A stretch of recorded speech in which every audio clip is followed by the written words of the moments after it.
Good evening. कैसे हैं आप सभी लोग। आज की जो न्यूज़ है वो बड़ी न्यूज़ है एक्चुअली। न्यूज़ जो है वो ऐसी है कि पूरी दुनिया में जो है एक ग्लोबल आउटरीच हुआ पड़ा है।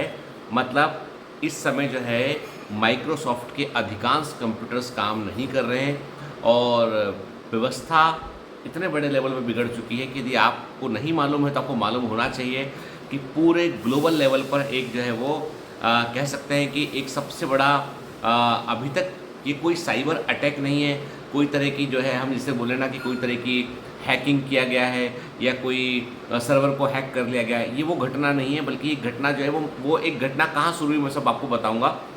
मुद्दा ये है कि मैं सिर्फ इस बात को लेके कंसर्न हूँ कि एक दिन ऐसा होगा जब पूरी दुनिया की में बड़े बड़े कंट्रीज़ के अंदर अचानक से लाइट्स जाना आना बंद, इलेक्ट्रिसिटी ऑफ हो जाएगी। एक दिन ऐसा होगा अचानक से सारी ट्रेनें रुक जाएंगी, अचानक से सारे फ्लाइट रुक जाएंगे। मतलब जो हम हॉलीवुड की साइंस फिक्शन मूवी में देखते हैं वो हमें अब जो है वो सच में लग रहा है कि ऐसा सच में पॉसिबल है ये चीज़। दुनिया भर के जितने भी साइबर एक्सपर्ट है सबका बोलना ये है कि कभी सोचा नहीं था कि इतने बड़े पैमाने पर एक आउटरीच होगा, और जो हमको इस बात की ओर इशारा करता है कि हम कितने अधिक डिपेंडेंट हैं माइक्रोसॉफ्ट के ऊपर।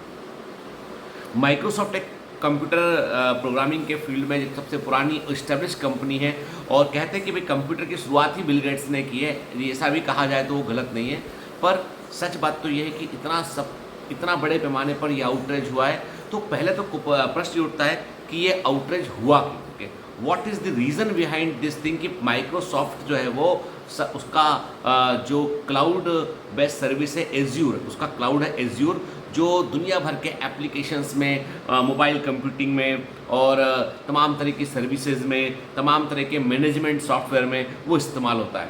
और ये बड़ा कॉमन है। मतलब माइक्रोसॉफ्ट जो है वो हम सबके कंप्यूटर्स के अंदर वो प्रेजेंट है। यदि आप एप्पल का मैकबुक यूज़ करते हैं या आईमैक आप यूज़ करते हैं, एप्पल की डिवाइसेस यूज़ करते हैं या लाइनक्स वाले कोई कंप्यूटर आप यूज़ करते हैं, तो उन पर कोई असर नहीं पड़ा इस चीज़ का। जो कुछ हुआ वो माइक्रोसॉफ्ट में हुआ, क्योंकि कारण ये कि माइक्रोसॉफ्ट के जितने भी सॉफ्टवेयर हैं या जितने भी बड़े प्रोग्राम हैं, जो बड़ी बड़ी उसकी कंप्यूटर प्रोग्रामिंग है, उनमें एक एंटीवायरस का इस्तेमाल होता है जिसको फॉल्कन कहते हैं। और इस फॉल्कन एंटीवायरस को बनाने वाली कंपनी है क्राउड स्ट्राइक एंटीवायरस की कंपनी है। क्राउड स्ट्राइक कंपनी का नाम है जो फाल्कन नाम का एंटीवायरस बनाती है। अब पहले तो हम समझते हैं कि एंटीवायरस क्या होता है। दरअसल क्या होता है कि वायरस कुछ ऐसे सॉफ्टवेयर कोड होते हैं जो कंप्यूटर की प्रोग्रामिंग को करप्ट करते हैं। वायरस ऐसे सॉफ्टवेयर कोड होते हैं जो इंटेंशनली अनइंटेंशनली किसी फाइल के साथ जो है वो इंट्रोड्यूस कर दिए जाते हैं कंप्यूटर के प्रोग्राम में, और प्रोग्राम के कोई सीक्वेंस को ये बिगाड़ देते हैं। ठीक है, तो इनसे निपटने के लिए एंटीवायरस सॉफ्टवेयर का इस्तेमाल हम करते हैं।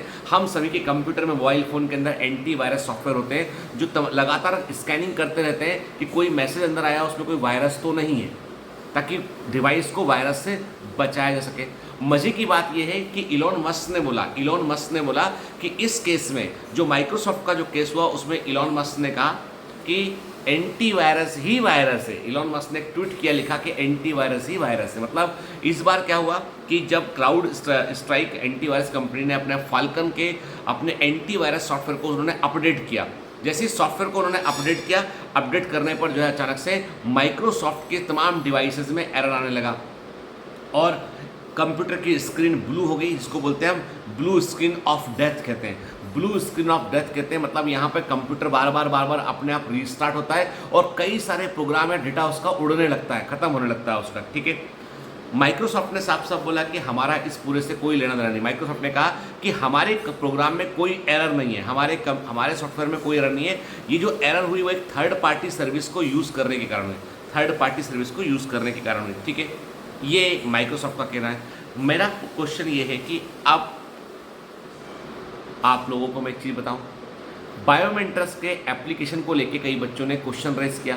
पिछले 10 दिन में बच्चों ने बोला है कि बायोमेट्रिक्स का जो एप्लीकेशन है उसमें कई बार वीडियो में ये दिक्कत आ रही है। हालांकि हम लोग जितने डिवाइस में टेस्ट किए हैं उनमें कोई दिक्कत नहीं जा रही है, पर कुछ बच्चे, यदि 10,000 बच्चे पढ़ते हैं उनमें से यदि 10 बच्चों ने भी कहा है तो उसको हम सीरियसली लेते हैं। तो उसमें उन्होंने कहा कि बायोमेट्रिक्स के ऐप के अंदर कुछ एरर आ रहे हैं, वीडियो अटक रहा है, वीडियो को हम डाउनलोड करते तो ये बीच में स्टक कर रहा है। देखो बेटा, हम लोग भी थर्ड पार्टी सर्विसेज को यूज़ करते हैं और कई बार ऐसा होता है कि गलती हमारी नहीं होती है।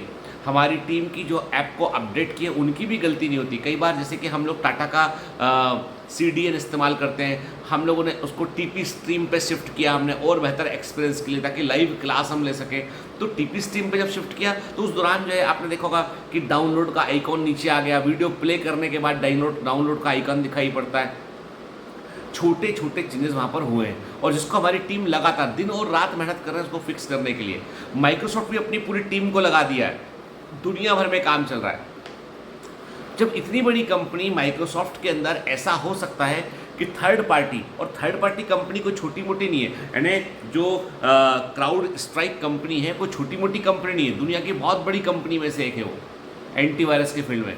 जब इतनी बड़ी बड़ी कंपनियों में छोटे छोटे ऐसे एरर होने पर पूरी दुनिया ठप पड़ सकती है, तो हमारा तो बहुत छोटा सा ऐप है। तो कई बार हम लोगों पे आप लोग जिस प्रकार से गुस्सा करते हैं, जिस प्रकार से आप हम लोगों को कहते हैं ना कि सर ये कर दिया, आप बायोमेट्रिक्स को बर्बाद कर कर मानोगे, आप लोग ऐसा कर दोगे, आप लोग वैसा कर दोगे, तो आप सोचा करो कभी बेटा कि हम लोग तो कभी हमारा इंटेंशन ऐसा क्यों हुआ कि हम आपको तकलीफ दें।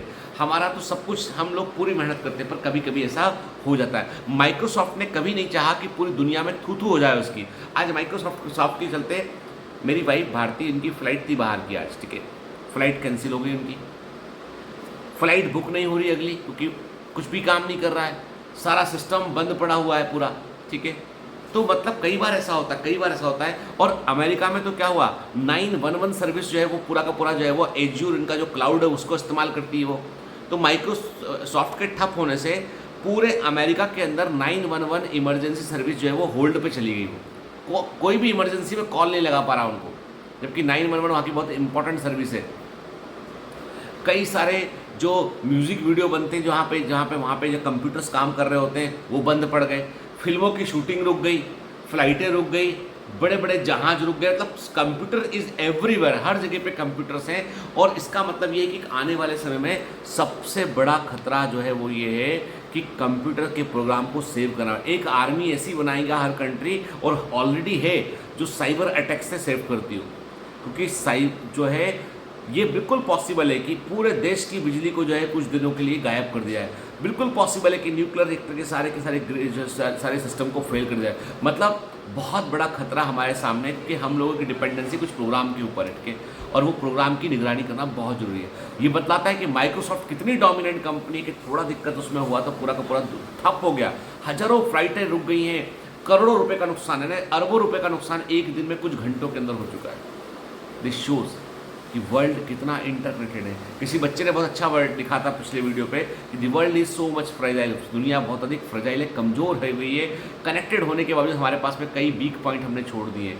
कल को आर्टिफिशियल इंटेलिजेंस यदि जो है वो सिस्टम पे कब्जा कर ले तो हमारी सब चीज़, हमारे कम्युनिकेशन सिस्टम को ठप कर सकता है, हमारे इलेक्ट्रिसिटी को आर्ट को ठप कर सकता है। यदि रोबोट वर्सेस ह्यूमन बीइंग कभी होता है तो रोबोट्स कैन डोमिनेट एनीथिंग, वो कुछ भी कर सकते हैं। तभी तो इलॉन मस्क बोलते हैं कि रोबोट को में AI को लेके आना और उसको ह्यूमन से अधिक बुद्धिमान बना देना, उसको ह्यूमनाइज कर देना, उसमें जो है वो थॉट प्रोसेस को डालना हमारे लिए बड़ा खतरा एक बन सकता है। खैर जो भी हो, आज की दुनिया ऐसी है, तो मैंने सोचा चलो आज एक नया टॉपिक मिला है तो उस पर बात करते हैं। चलिए, गुड नाइट, बाय बाय।